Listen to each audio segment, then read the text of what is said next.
प्रबल प्रेम के पाले पड़कर प्रभु को नियम बदलते देखा, अपना मान टले टल जाए भक्त का मानना टलते देखा।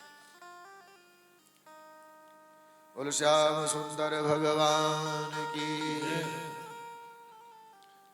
छोटे से थे, ज्यादा उम्र नहीं।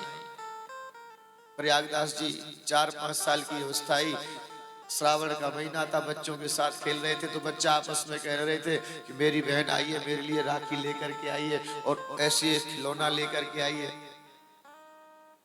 प्रयागदास जी शाम के समय अपने घर पे गए, उदास बैठे। भैया ने पूछो बेटा उदास कैसे बैठे हो प्रयाग? अरे उदास क्यों, बता बेटा।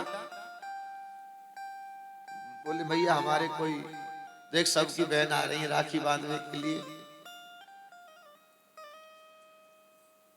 हमारे कोई बहन ना है क्या? हमारी बहन कब आवेगी?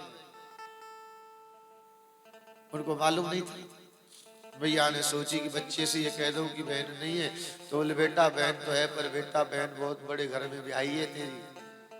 प्रयागदास जी बोले कहा है बहन को नाम? बोले बहन को नाम है सीता। प्रयागदास जी ने सोच लिया कि जब तक राखी बहन से नहीं बंधवा लेंगे तब तक हम भोजन नहीं करेंगे। अब मैया को रात्रि में सो रही थी, क्या किया कि जो मैया की एक साड़ी थी उसमें से आधी साड़ी फाड़ी, 5-6 साल की है गई तब तक वो आधी साड़ी फाड़ी और आधी साड़ी फाड़ करके अपने कंधा में काख में लगा करके चल दिए, क्योंकि बहन यदि राखी बांधेगी तो राखी बंधाई तो कुछ न कुछ देनी पड़ेगी।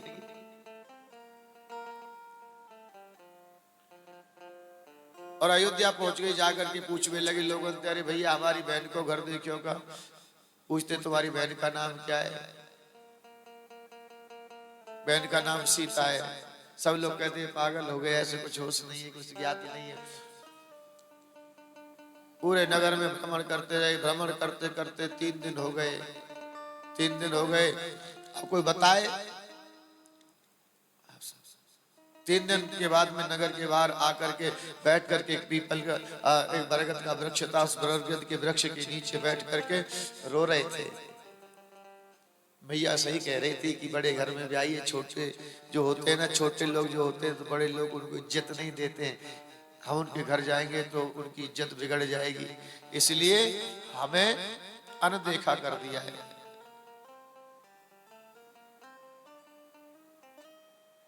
प्रेमी सज्जन, रात्रि के 12 बजे हो गए, 12 बजे थे।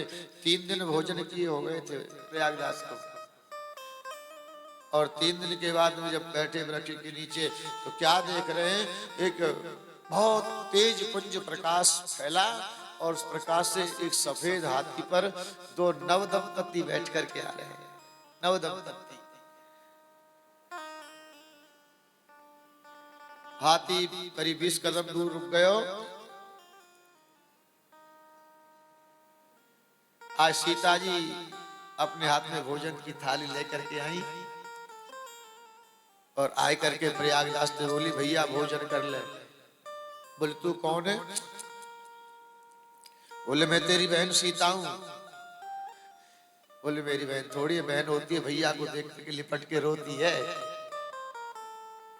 जब भैया बहुत दिन के बाद मिलता है ना तो बहन के बरबस आंसू निकल पड़ते हैं। ऐसी तब भैया ने अपनी गोदी में लेकर के प्रेम देख करके रोने लग गई। अपने हाथ से जानकी भैया ने त्याग को भोजन कराया और भोजन करावे के बाद बोले ये बर्तन, बोले ऐसा कर भैया ये बर्तन तू ही रख ले। और बर्तन साधारण है, सोने चांदी के बर्तन है सब।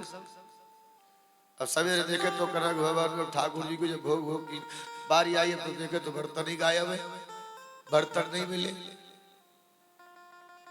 बर्तन ही नहीं। खोजा तो मिले प्रयागदास पर। तब प्रयागदास को मालूम पड़ा कि स्वयं मैं तो जिस भ्रम में था। कुछ बड़े हो गए कुछ समय के बाद में। फिर उसके बाद में एक जगह राम कथा हो रही थी, तो राम कथा में इतने आवेश में आगे प्रसंग चल रहा था कि राम जी को वनवास होने वाला, वनवास के प्रसंग पर बस बिगड़ गए। बताओ, अरे बिना बात के निर्णय ले लिया।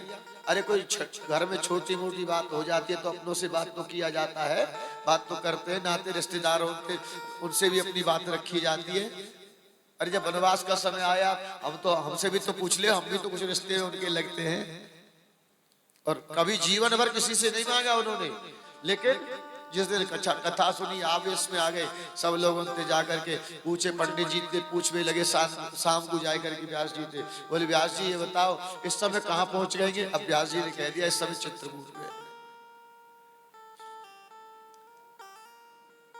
चित्रकूट में सब लोगों से पैसा आ रहे, भैया देख मेरे मेरे रिश्तेदार हैं, मेरी बहन है, मेरे दामाद है, मेरे जीजा है, वो सब चले गए, भैया ऐसा करो पैसा दे दो। वो न जाने कैसी जगह पर कंटका कीर्ण मार्ग में पथ में चल करके गए, न जाने कैसी जगह पर लेटे हुए होंगे, उनके लिए मैं खाट आदि की व्यवस्था कर दूं। और महाराज 3 खाट बिस्तर आदि अपने सर पर लेकर चित्रकूट पहुंच गए।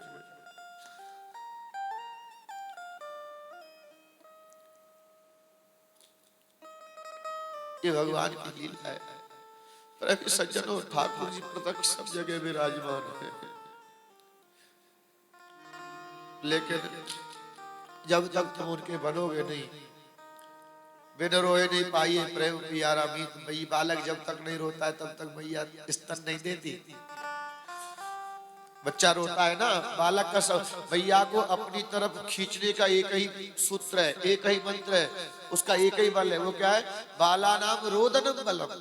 बालक का तो रोना ही बल है, रो नहीं लग जा बस, भैया सब काम छोड़ करके आई, आना पड़ेगा उसे, क्योंकि वो उसका है, किसी और का थोड़ी है। पर बच्चा जब रोता है ना तो मैया सोचती है कि पहले थोड़ा इसके हाथ में खिलौना दे दूं, खिलौना पकड़ाती है। अब खिलौना में यदि बच्चा खेलने लग गया, उलझ गया, तो मैया सोच लेती कि अब इसको मेरी आवश्यकता नहीं है। लेकिन जो बच्चा केवल माँ को चाहता है वो खिलौना नहीं लेता, फेंक देता है। संसार की ये खिलौना भगवान ने हमको दे दी है, उनमें हम खेल रहे हैं। गाड़ी रूपी खिलौना, बंगला रूपी खिलौना, पत्नी रूपी खिलौना, बेटा रूपी खिलौना, इन सब में उलझे हुए हैं। जिस दिन हृदय से भगवान को पाने की इच्छा जग जाएगी ना, प्रेमी सज्जनों, भगवान दूर थोड़े हैं। कस्तूरी कुंडल वसे मृग ढूंढे मन माए, ऐसे घट में पीवे दुनिया जाने ना।